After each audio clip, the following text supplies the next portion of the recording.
Welcome, my friends, to Inside the Minds of Authors. I'm DC Gomez, and I'm thrilled you're joining me today for a fun conversation with a passionate author. We're kicking off the program, like it's our tradition, with a short reading from the feature book.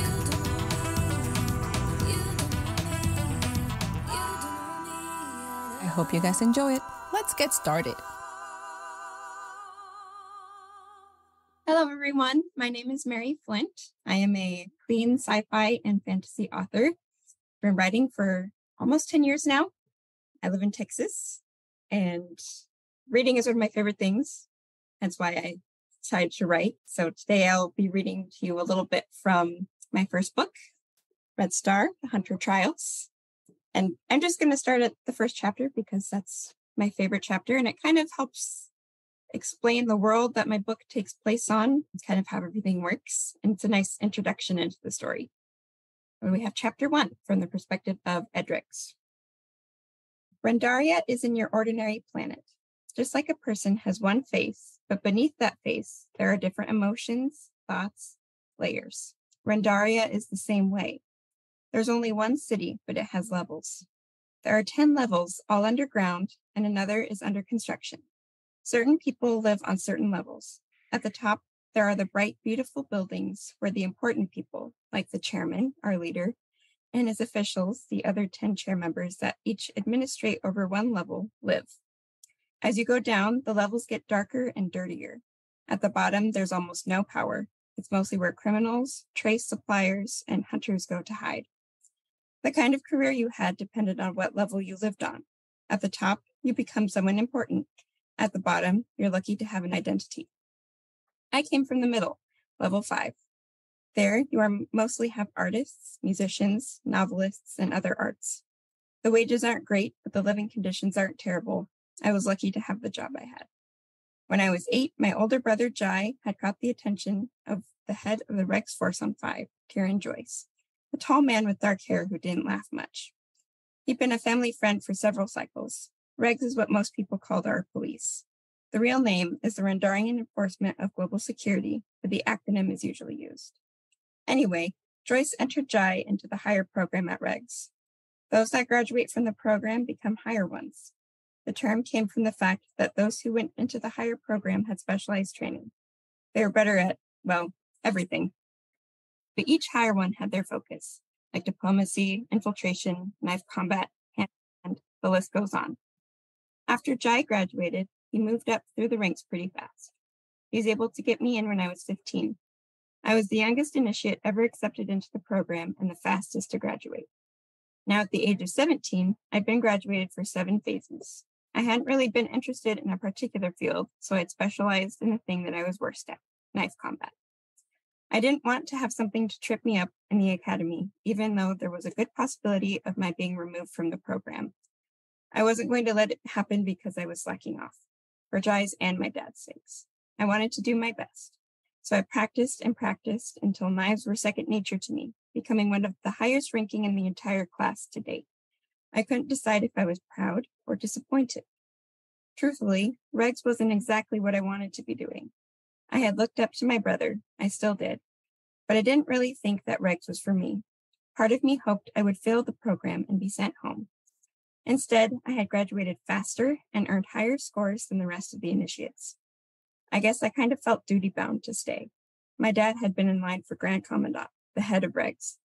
He died in a hover car accident when I was 12. I guess I wanted to make up for that. On the bright side, it paid well. Jai and I each sent half of our paychecks home. I earned 60 credits a phase, and Jai got a full 100. The combined sum of 80 was enough to keep our mother, dark-haired and blue-eyed, and my little brother, Zarin, who shared the same traits, fed and living for the phase.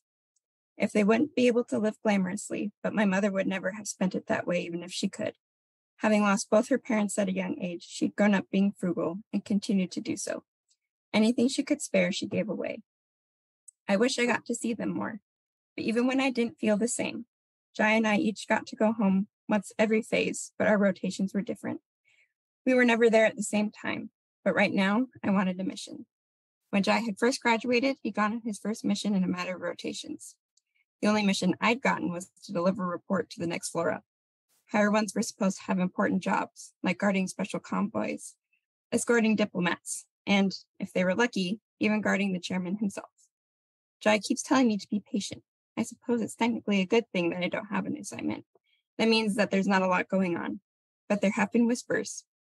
Things Jai has said when he thinks I can't hear him. Whispers of a group that's spreading a message that Jai and his superiors don't want the rest of us to hear. A message of hope.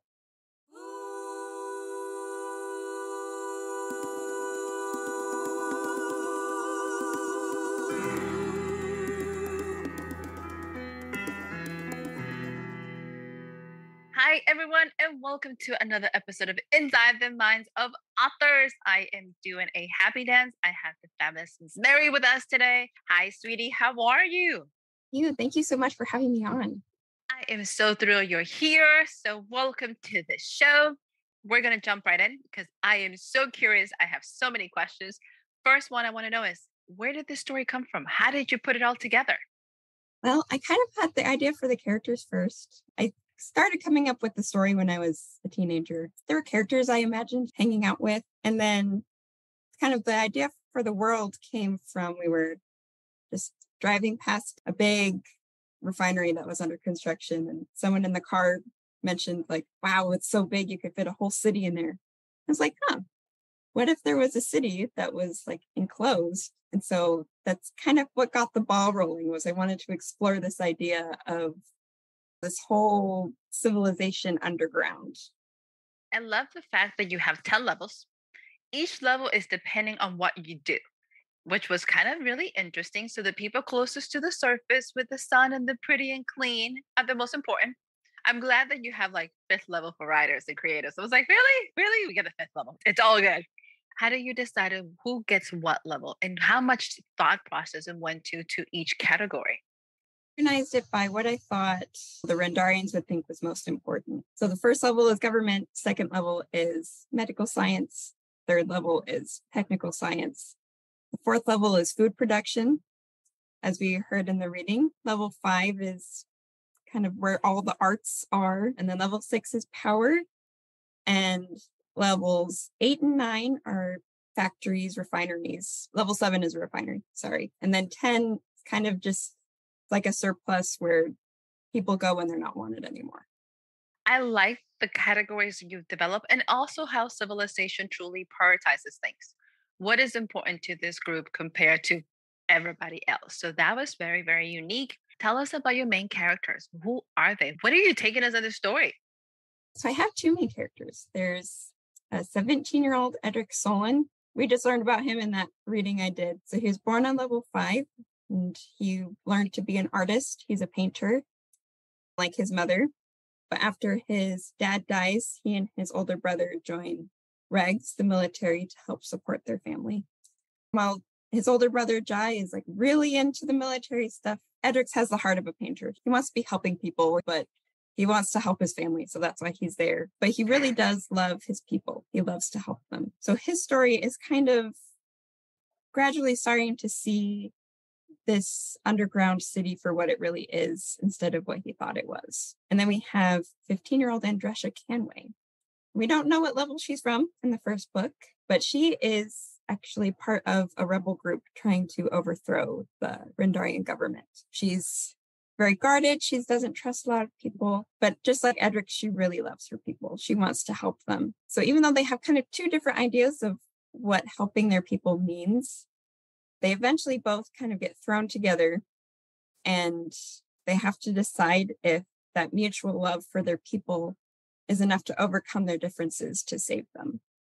That's a very much enemies to lover kind of tale going on in here in the background, which I really enjoy. This is a series. How many books are you planning to have here? This series is going to be a trilogy, and then I am planning on writing some prequels to kind of learn more about kind of how like a lot of the characters got where they are at the beginning. And eventually I do want to write about what Rendaria looked like before everyone went underground. So kind of building a universe. I was going to point out this is definitely becoming a very encompassed universe. It's a lot of fun to see it develop. And in terms of your writing, Do you like writing it under in other genres, or is this is something you like? I prefer this kind of YA sci-fi kind of world. Which one do you prefer? I think it depends on the story. Like, I really love both sci-fi and fantasy. I grew up watching Star Wars and Star Trek and Lord of the Rings. All of my family are really nerdy. And I just really loved the idea of making like a world that's, you made it up in your head, but you put words on paper and people can see the same thing you see. And it's just so fascinating to me.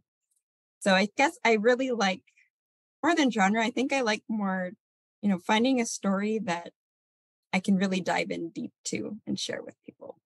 You truly enjoy the creative process, which is very exciting. And it shows through your writing and what you enjoy to do. You say you've been writing for over 10 years, which I'm like, oh my God, you're so young, but that's so amazing. What Say is one close to thing? 10 years, close. It's still a lot. What is one thing you have learned during this writing process? I guess for me, that like it takes a little bit for me to know the story. So, and that's why first drafts were invented. So, kind of having to learn that not everything in the first draft is going to come out exactly how it's supposed to be, because I have to learn the story first before I can really polish it and make it perfect. And I think also listening to my characters, trying not to direct them too much in what I think they should do, but trying to think of what they would do in the moment, stuff like that. That's a hard process because sometimes your characters are going totally different directions than you are. How do you compensate for that? I usually like to just kind of follow it and see where it goes. And sometimes I go, okay, something's not adding up here. And so then let's backtrack. Let's find out where things started to go different. But it's part of that creative process that I really enjoy, is just seeing where the characters take me if I just listen to them. So, do you actually outline your books or you just kind of write them as they come? How does that work for you? I usually have like a very, very thin outline. I guess like I have kind of like a skeletal structure. Like I'll know this is the beginning, some stuff in the middle, and this is how it's going to end. But other than that, I really do have to learn, it's like finding out the story while I write it. Sometimes it goes exactly how I thought it would, and sometimes it goes really different, but I end up loving it. I'm glad you're open to that idea that the writing process is going to lead you. So you trust it and you're willing to take those leaps of faith. Sometimes we try to control it too much and it doesn't end up how we like it. So I truly applaud your dedication to the process. As you've been growing in your career, have you had one or multiple authors that had inspired you that you're like, oh my God, this is why I write, or somebody that you connected with? There's kind of two that like were my main starting points for writing. One was Christopher Paolini. I grew up reading Aragon. I loved those books so much. They're like my first fantasy series that I really got into. He started writing when he was a teenager, just like me. And I was like, you know what? He did it. I'm going to try and do it. So that kind of kickstarted my want to try and like write down the story I saw in my head. And the second one, I absolutely adore Suzanne Collins. I love Hunger Games so much. Every time I reread the books, I see something else. I pick out new details. And she's just a master at her characters, her plots, and making this world seem real and her characters feel so real and letting us relate to them. I just love her work. Those are very amazing inspiration, and you understand why you love them. You understand the things about them that makes you fall in love with them, which I think is super amazing. As you have been writing and creating, what is some lessons that for you have learned that you're like, I did not see that coming? I think the first one is that writing, like finishing the book, is just the beginning. Like it's half the battle. I finished, my first draft and I was like, I did a book. And then you have editing, which I think everybody we know editing is part of the process. But you work so hard on your book, you edit it, you get it just, exactly how you want it to be. And then you have to tell people about it. And I'm an introvert. I'm very much an introvert. I think it's one of the cruel jokes of the universe that a lot of introverts like books so much that we write books. But then we have to talk to people to tell them about our books.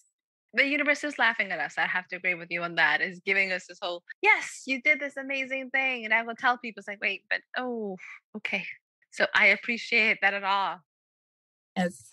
But I think like the lesson I learned after it that I would also like really want people to know is that stuff is hard, but that doesn't mean you can't learn it. Something my dad told me when I was a kid that I've just remembered ever since was, so every time something's hard, say, well, if I really want to do it, I can learn how to do it. Great advice. Tell your dad amazing because it is so true. A lot of the times we have many aspiring authors who never get started because it is hard and they get overwhelmed and you're going, it's okay. You can do this. It's something you can overcome. So I really appreciate that. Now, what advice would you give to a young adult who wants to write? What would you tell them? I think I would tell them, like, it might seem scary at first. I think it depends on the person. Some people, it's really daunting to start a book. Some people, it's really exciting. Like, why wait? And I think also, you don't necessarily have to think about everything you're going to do with that book. Just focus on it's a story you want to tell. So write it down so you have it. And then when you finished it, if you want to publish it, great. You have that wonderful story that you can just have with you. You don't have to publish everything. I like that. Sometimes I think we feel like every time we write a book, we have to publish, and that is not ready to get published. It gets overwhelming. So I really appreciate that. Speaking of publishing, what are you working on next? What is your next project that you have going on? I'm working on the final installment of the Red Star trilogy. That's exciting. I'd say after that, I'm going to start working on the first prequel book for Red Star, which is going to be centered around Edric's parents. Do you find it hard to be on book 3? Is there something stopping you? Because book 1 is always exciting. How is wrapping this trilogy feel like? It's a little bit daunting because everything has to come together. I have to write the ending. I think endings are a lot harder than beginnings because, it's like you have to sum up everything that's happened. But at the same time, it's really exciting because I've had all these little threads going through the first 2 books. And now, we're putting everything together. All the pieces are, getting put into place. And it's just so exciting. And I definitely think, the 3rd book's, the characters have helped me the most in that book. I feel so much closer to the characters in the 3rd book. I've gotten to know them through writing the first 2. And now they're old friends that I can trust them to put myself in them. Are you a little sad that you're getting ready to finish the series? I know a lot of authors drag writing the ending of their series because of that whole commitment. Like, I have been committed to these characters. I don't want to take the next steps. How do you feel about it? I think it's definitely a little bittersweet to be like, these characters' stories are coming to the end. I will say it's definitely like, it's going to be hard to say goodbye for sure. But I think having those next stories in the world, to explore makes it a little bit easier because I love those characters just as much as I love these ones. I told myself, like, I don't necessarily say goodbye. Maybe I'll come back, write another one with these characters, see how they're doing if the 3rd book ends well. It's going to end fabulously. I have faith. You got this. I also like the fact that you're giving yourself permission to say, I might come back, and it's okay. And not totally closing those doors off, which I really appreciate. When you are not writing, what do you do to relax? I really like playing video games. I love being part of the story when I play the video games. I'm a musician, so I like to play piano and violin. And like Edric's, I'm also an artist. I like to draw and paint. Not nearly as good as he is, but I like it. So from your personal life, how much of those experiences are you putting into the book? Because you're pulling and you have a lot of knowledge of all these little pieces. How much is it going into your writing? I would say almost all of it. I'm not really a person who has like one specific character that's like modeled off of me, but every single character in the book has a piece of me. There's musicians, there's artists, there's nerdy scientists, there's shy people, and there's characters who are depressed, there's characters who are anxious, just like me. But, I think one of the best things writing has given me is that I can breathe life into these characters through all the good and bad things I have from me, and I can make something beautiful with them. Oh, I love it. That is so beautiful. And it's also so powerful because you are able to experience all of the things you have gone through your characters, and then give them a resolution, which I think is even better. So, Mary, where can our viewers and our listeners find you? Where can they learn more about you? Where they can learn more about the books? Tell us. I have a website. It's maryflintbooks.com. And I'm at Mary Flint Author on Instagram and TikTok. Hopefully soon YouTube and Facebook as well. Ooh, you are one busy young lady. You got everywhere people can find you. Very, very simple, very easy. So, madam, before you leave us, are you ready for the lightning round? Yes. Super easy. Don't think too much about these. Let's see how you do. All right. Fruit or veggie? Fruit. Nice. A desktop or a laptop? Laptop. Okay. Home cooked meal or restaurant? Home cooked. Okay. I would have thought restaurant. Spicy or sweet? Sweet. Here's the last one. A little different. Let's see how this one plays out. If you had a warning label, what would it be? Cries easily. Say that again? Cries easily. Really? Aw. Does it happen all the time? When you're nervous, when you're sad? Do tell. I cry when I'm happy. I cry when I'm sad. I cry when I'm angry. I just cry a lot, I guess. Not a bad thing. My cousin is the same way. So she's like, I have embraced this. I was like, okay, good. I just needed to know if this is something we can do. Sweetie, it has been a pleasure having you on the show. Always so much fun. Tell us any closing remarks for us. Just say if you have a book in you, write it. I've had so many people tell me they wanted to write a book, but they didn't. But I've never heard anyone regret saying that they did write one, only that they didn't. That's a really good closing comments to all of our listeners. Remember, we all have a book. Write it. Don't have that regret that you didn't. Miss Mary, congratulations. Thank you, sweetie. It's such a pleasure, such an honor. Let us know when the next book comes out. I want to hear all about it. Right. And have an amazing day to our listeners. Thank you so much for joining us and Inside the Minds of Authors. Remember, if you're interested in supporting the podcast and continuing to have amazing author like Miss Mary, join the Patreon. Click on the link. Find this podcast junkie tier. You're going to love it. And we'll be back next week with another amazing author. Bye.